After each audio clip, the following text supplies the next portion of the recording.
Welcome back, family, to Ricewell TV. If you have been following Randy's journey through Part 1 and Part 2, you know we left off at a profound turning point. A 16-year-old boy whose hands were calloused from dishwater and warehouse dust had just outmaneuvered the traditional labor market. He didn't just ask for a job, he engineered a solution, founding a small crew called RS Services. But anyone who has ever built something from the ground up knows a fundamental truth: getting off the floor is only the first battle. When you start to rise, you become visible, and when you become visible, you become a target. Many people fold when the resistance shifts from internal exhaustion to external opposition. They let the critics, the legal red tape, and the mockery of those who never had to struggle dictate their altitude. Randy was about to face the corporate machine, the cynics, and the rigid walls of the law. Let's step into the final chapter of his incredible ascent. Let's witness how the architect of opportunity became a titan of industry. This is Part 3 of Letter 3 Sender, Randy from dishwasher to full-blown all-services manpower supply company. The transition from a single warehouse dock to a multi-facility operation did not happen overnight, but when the momentum shifted, it moved with the force of an avalanche. Within 6 months of securing the West Dock at Vance Logistics, Marcus Vance handed me the East Dock. By my 17th birthday, RS Services had 40 men on the weekly payroll. We were no longer just moving boxes. We had specialized teams for inventory management, commercial deep cleaning, and logistics optimization. My daily routine was relentless. I spent my mornings managing payroll on a heavily used laptop on our kitchen table, my afternoons bidding on new contracts, and my nights physically standing on the warehouse floors beside my men. I refused to be a manager who managed from a distance. I wore the same steel-toed boots, the same high-visibility vest, and carried the same weight as every man under my banner. But success has a shadow, and that shadow is the resentment of those you outpace. As RS Services began taking over contracts across the city's industrial sector, we started displacing the massive, traditional temporary agencies. These were agencies run by men in tailored suits, individuals with business degrees who viewed laborers as disposable numbers on a spreadsheet. They did not take kindly to losing their market share to a teenager. The mockery began in the loading bays and seeped into the corporate offices. Competitors would intentionally visit facilities where I was pitching my services, making a spectacle of my age. I vividly remember sitting in a procurement meeting with the directors of a major regional supply chain. Before I could present my efficiency metrics, a representative from a rival, multi-state agency leaned across the polished mahogany table. "You are putting your supply chain in the hands of a glorified dishwasher," the rival representative stated, looking directly at the facility directors. "He is a child playing CEO. The moment a real logistical crisis hits, this kid is going to take his backpack and go home to finish his homework. It is a severe liability." The room grew tense. The directors looked at me, waiting for me to defend myself, waiting for me to show the emotional volatility of a 17-year-old. I did not. I looked the rival representative dead in the eye, and I remained absolutely silent. I did not offer a single defensive word. Instead, I slid a manila folder across the table to the chief director. Inside was a verified, documented performance report from Marcus Vance and 3 other facility managers. It showed a 0% absenteeism rate, a 40% increase in loading efficiency, and a perfect safety record over 12 consecutive months.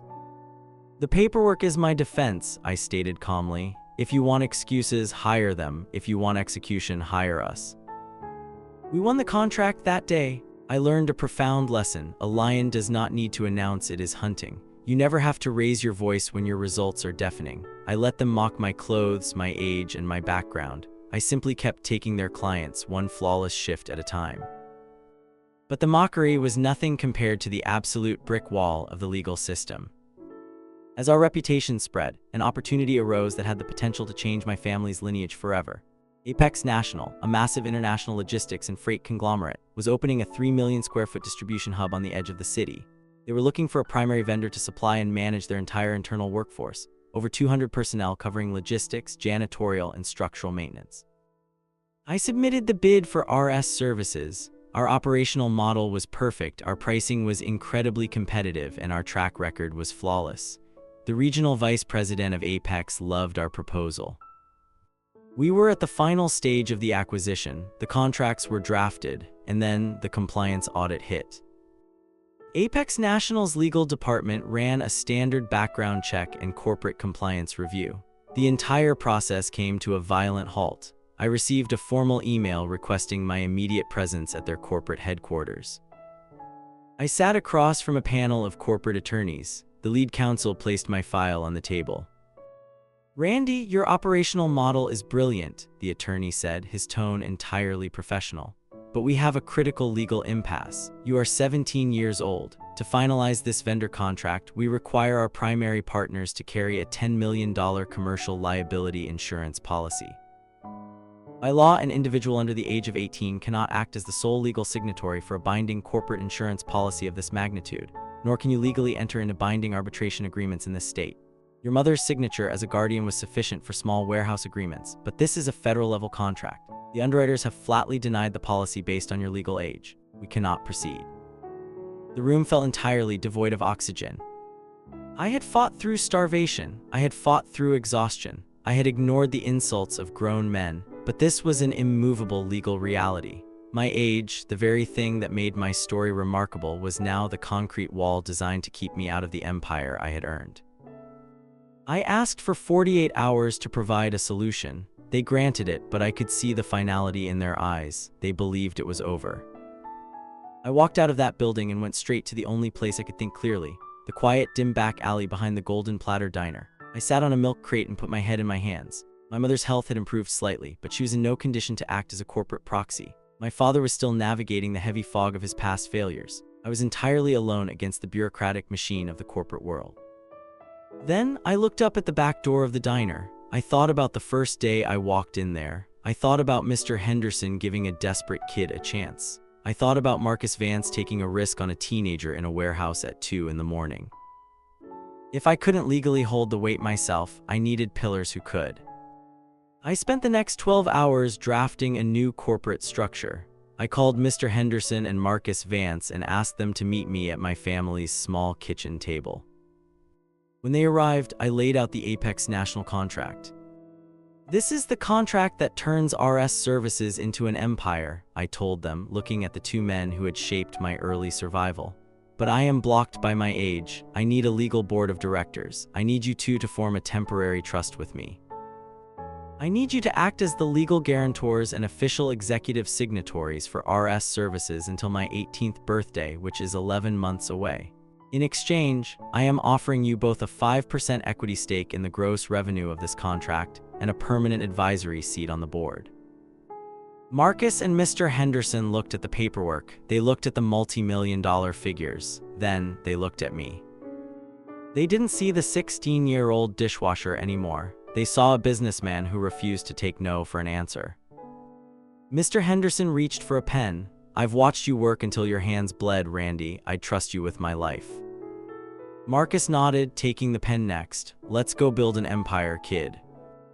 48 hours later, I walked back into Apex National headquarters with two established, legally bonded businessmen by my side. The legal structure was airtight.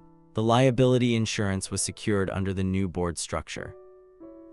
The attorneys reviewed the new documents, found no flaws, and authorized the agreement. The contract was signed. The ensuing 11 months were a masterclass in aggressive expansion. We filled the Apex hub with over 200 dedicated workers. I implemented health benefits, consistent scheduling, and performance bonuses, things manual laborers rarely saw. We became the gold standard for manpower supply in the state. On the morning of my 18th birthday, I did not throw a party. I walked into the law office of our corporate attorney and signed the documents that officially dissolved the temporary trust. I assumed full legal and executive control of RS Services, now a multi-million-dollar, full-blown all-services manpower supply company. That afternoon, I drove to the outskirts of the city. I parked in front of a beautiful, newly constructed, single-story home with a wide porch and a large garden. I walked inside where my family was waiting. I handed the keys to my father. The deed was entirely in his and my mother's name, paid in full. There were no mortgages. There were no loan sharks. The debts that had haunted our family for years had been completely eradicated. My mother, whose color had returned to her cheeks thanks to the specialized medical care we could now easily afford, pulled me into an embrace that held the weight of 1,000 unspoken words. Maya and Leo, dressed in crisp, new uniforms, were preparing to return to private schooling to reclaim the education they had sacrificed.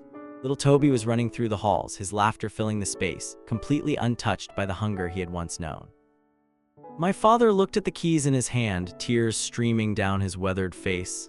"I lost everything," he said, his voice breaking, "and you brought it all back." "No, Dad," I replied, placing my hand on his shoulder. "We didn't just bring it back, we built it stronger." Today, RS Services employs thousands of people across the country. We provide logistics teams, industrial cleaners, and construction crews. We give opportunities to the men and women who the world often overlooks, the ones who need a second chance, the ones who just need someone to believe in their ability to work hard. Every time I walk onto a warehouse floor and see a young person sweating, fighting to support their family, I see myself. And I make sure they know that their labor is not a prison. It is the foundation of their future empire. Thank you, Ricewell TV, for letting me share this truth with your family. To anyone reading this who is currently standing in the dark, wondering if the struggle is worth it, keep your head down, keep your hands moving. Let them mock you. Let the system try to block you. Your results will eventually become an undeniable force of nature.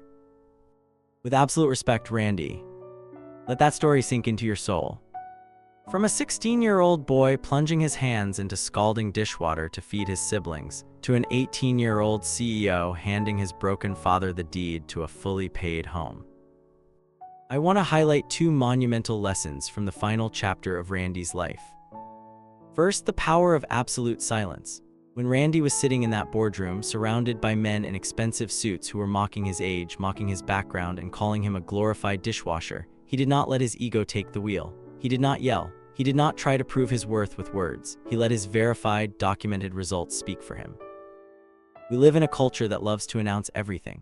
People love to talk about their grind, talk about their goals, and argue with their haters. Listen to me very closely. Stop arguing with people who are committed to misunderstanding you. Stop trying to convince the critics of your value. Your success, your discipline, and your execution are the only retorts you will ever need. Put your head down, do the work in the dark, and let your results blind them when you step into the light. Second, obstacles are not stop signs, they are strategic tests. When the legal system threw a massive wall in front of Randy, denying him the contract because of his age, he didn't throw his hands up and say, "Well, I guess the universe doesn't want me to have this." He didn't accept the barrier. He analyzed it, found the workaround, and utilized the relationships he had cultivated through his own integrity to bypass it. The universe will always test your resolve right before it hands you the keys to your destiny. You will face legal challenges, financial ruin, betrayal, and exhaustion. These are not signs that you should quit. These are the final exams of your character. This entire story, from letter 1 to the end of letter 3, boils down to a single, unshakable law of existence. You will reap what you sow. If you are in a season of hardship right now, if you are working a job you hate to feed your family, if you are carrying debts you didn't ask for, or if you are facing mockery from those who have never walked a mile in your worn-out shoes, do not give up. There is a light at the end of the tunnel. It is not a fantasy. It is a mathematical certainty for the individual who refuses to stop walking. The dirt you are buried under right now is the exact soil required to grow your empire. Keep sowing resilience. Keep sowing discipline. Keep honoring your family and taking care of your responsibilities. When the harvest comes, and it will be so abundant that it will wipe out every memory of the famine you endured. You have an unbreakable backbone. Now go out there and prove it to the world. This is Ricewell TV. Thank you for joining us on this incredible journey. Keep your vision sharp, let your actions do the talking, and keep moving all the way to the absolute end. From the bottom of our hearts, thank you for tuning in and giving us your time today. If Randy's story touched your heart or gave you the strength to keep pushing through your own tunnel, please drop a comment down below. We want to hear your thoughts and your own stories of resilience. Don't forget to hit that like button, subscribe to the channel, and turn on notifications so you never miss a weekly dose of inspiration. Stay strong, keep grinding, and rise well until the next video.